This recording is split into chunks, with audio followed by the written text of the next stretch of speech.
Gender alliance संस्था की ओर से होटल चाणक्य में बंधन तोड़ चुप्पी तोड़ ऐप लॉन्च किया गया। साथ ही महिला हिंसा के मुद्दे पर वर्षों से उत्कृष्ट कार्य करने वाले लोगों को सम्मानित भी किया गया।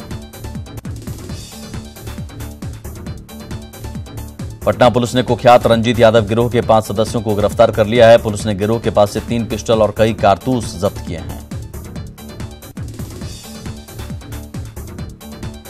पटना के एसकेएम में शुद्ध दूध, तेल, सब्जी समेत 5 तरह के आहार की लॉन्चिंग के दौरान केंद्रीय मंत्री अश्विनी चौबे ने कहा कि भारत को समृद्ध और स्वस्थ बनाने के लिए कुपोषण से जंग लड़ना होगा।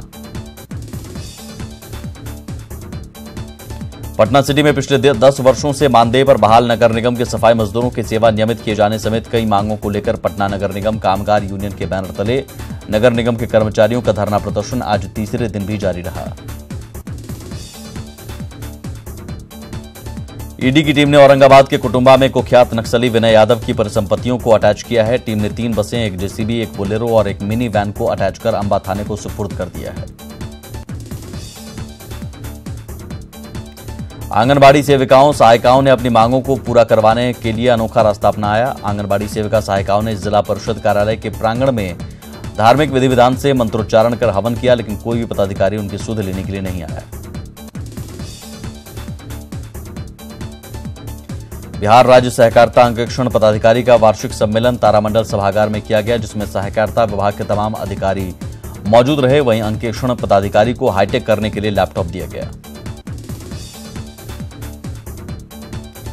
सासाराम में खेती में प्रगतिशील उपयोगी तत्वों को बढ़ावा देने के उद्देश्य से किसान महासभा के लोगों ने शहर में जुलूस निकाला और लोगों को सदाचारी और शुद्ध खेती की प्रेरणा दी।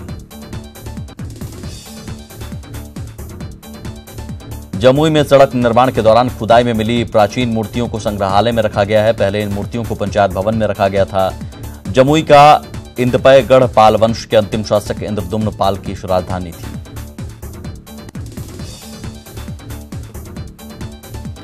विश्व प्रसिद्ध सोनपुर मेले में प्रधानमंत्री कौशल योजना के तहत महिलाओं को विशेष ट्रेनिंग दी जा रही है। एक्सपर्ट मधुबनी पेंटिंग, सिलाई कढ़ाई और अगरबत्ती निर्माण का प्रशिक्षण दे रहे हैं। इस प्रशिक्षण का मकसद महिलाओं को आत्मनिर्भर बनाना है। पूर्व सांसद लवली आनंद ने गया में अपने समर्थकों के साथ एक बैठक की। इस बैठक में पूर्व पीएम चौधरी चरण सिंह की याद में 29 दिसंबर को होने वाली किसान रैली की तैयारियों पर चर्चा हुई। बेगूसराय के एसपी कार्यालय में स्वच्छ भारत मिशन की धज्जियां उड़ रही हैं। कार्यालय में शौचालय की कोई व्यवस्था नहीं है, जिससे चारों ओर गंदगी फैली हुई है।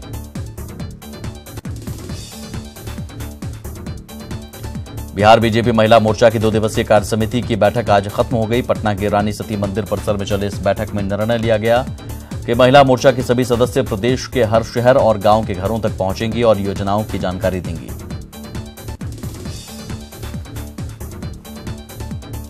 गया के इमामगंज पुलिस की बड़ी लापरवाही सामने आई है। दरअसल मिल्क वैन के ड्राइवर रुपेश कुमार के अपहरण के बाद हत्या कर दी गई थी, लेकिन परिजनों की शिकायत पर पुलिस ने कार्रवाई करने के बजाय परिजनों को ही थाने में घंटों बैठाए रखा और उसके बाद एफआईआर दर्ज किया। आर्म्स एक्ट मामले में जेल में बंद पूर्व मंत्री मंजू वर्मा दांत और अन्य बीमारियों से जूझ रही हैं। कोर्ट के निर्देश पर मंजू वर्मा का इलाज बेगूसराय सदर अस्पताल में किया जाएगा। इस बाबत 5 डॉक्टर्स की टीम बनाई गई है। 21 दिसंबर को उन्हें इलाज के लिए भर्ती कराया जाएगा।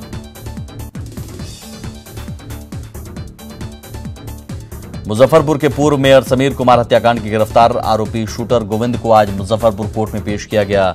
सीजेएम कोर्ट ने गोविंद को 6 दिनों की पुलिस रिमांड पर भेज दिया है। वैसे पुलिस ने 15 दिनों की कस्टडी मांगी थी।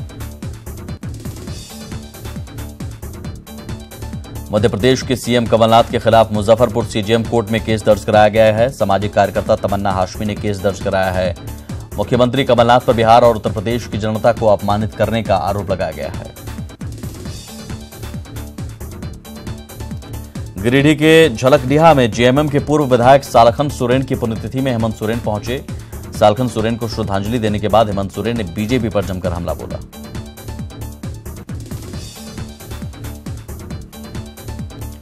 लोहरदगा के सदर प्रखंड के कई ग्रामीण बिचौलियों के कारनामे का शिकार हो गए। बड़चोरगाई, छोटचोरगाई, मिरले, अगरडीह, अनगड़ा और कैमो गांव के सैकड़ों ग्रामीणों के नाम पर बिचौलियों ने फर्जीवाड़ा कर लोन ले लिया है। ग्रामीणों के घर पर जब बैंक का नोटिस पहुंचा तो सभी हैरान रह गए। सभी ग्रामीणों का कहना है कि न तो उन्होंने किसी योजना के तहत लोन लिया है और न ही किसी कागजात पर साइन किए हैं, तो भला उनके नाम पर कर्जा कैसे आ गया।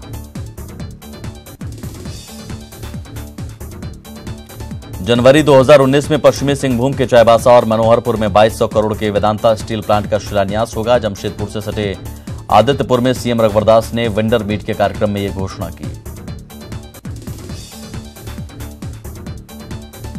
पीएम मोदी की महत्वाकांक्षी योजना प्रधानमंत्री आवास योजना को लेकर बीजेपी शासित सरकारें लगातार काम कर रही हैं।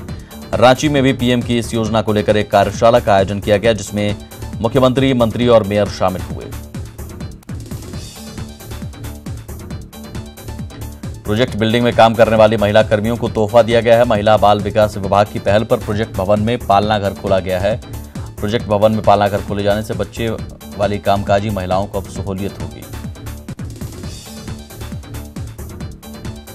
राष्ट्रीय अनुसूचित जनजाति आयोग की 7 सदस्यीय टीम झारखंड के दौरे पर है। एनसीएसटी की टीम ने राज्य सरकार के साथ प्रोजेक्ट बिल्डिंग में एक समीक्षा बैठक की। सरकार की ओर से मंत्री लुइस मरांडी यहां शामिल रहीं। सीवान के रघुनाथपुर थाना क्षेत्र में तेज रफ्तार ट्रक ने एक युवक को रौंद डाला, जिससे युवक की घटनास्थल पर ही मौत हो गई।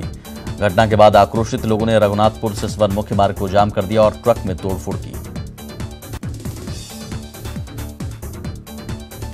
वैशाली के महुआ में बीते दिनों जब्त किए गए भारी मात्रा में विदेशी शराब को जेसीबी मशीन के जरिए नष्ट कर दिया गया। इस दौरान लगभग 6500 लीटर विदेशी शराब की बोतलों को जेसीबी मशीन से नष्ट किया गया।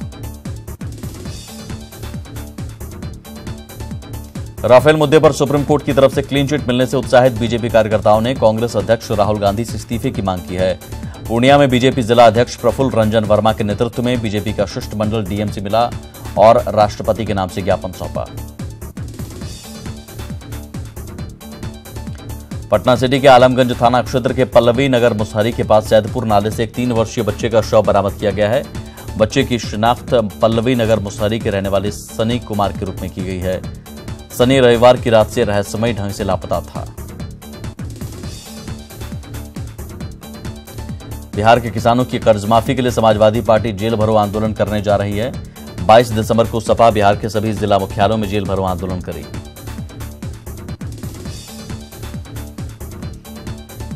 छपरा में हड़ताल पर डटी आंगनबाड़ी सेविका सहायिका संघ ने पानापुर बाजार के गांधी चौक पर मुख्यमंत्री नीतीश कुमार का पुतला दहन किया। प्रखंड परिसर में धरने पर बैठी सेविका सहायिकाओं ने जल्द से जल्द मांगे माने जाने की चेतावनी दी। बीजेपी के वरिष्ठ नेता और पूर्णिया के पूर्व सांसद उदय सिंह ने मध्य प्रदेश के मुख्यमंत्री कमलनाथ के बिहार के लोगों पर दिए बयान को दुखद बताया। उन्होंने कहा कि बिहार और यूपी के लोगों में इतनी प्रतिभा है कि दूसरे राज्यों के लोग भी उन्हें। नालंदा के मगड़ा गांव के पास सड़क हादसे में बाइक सवार मामा भगना गंभीर रूप से घायल हो गए। घटना की जानकारी मिलते ही ग्रामीणों ने परिजनों के साथ मिलकर परवलपुर के हरिपुर गांव के पास बिहार शरीफ एकंगर सराय मार्ग को 1 घंटे तक जाम कर दिया। वैशाली के लालगंज में जीए उच्च विद्यालय में जाति और धर्म के आधार पर छात्र छात्राओं के क्लास को वर्गीकृत कर पढ़ाई कराए जाने मामले में प्रधानाध्यापिका पर गाज गिरना तय हो गया है। जांच टीम ने आरोप को सही पाते हुए कार्रवाई की लिखित अनुशंसा की है।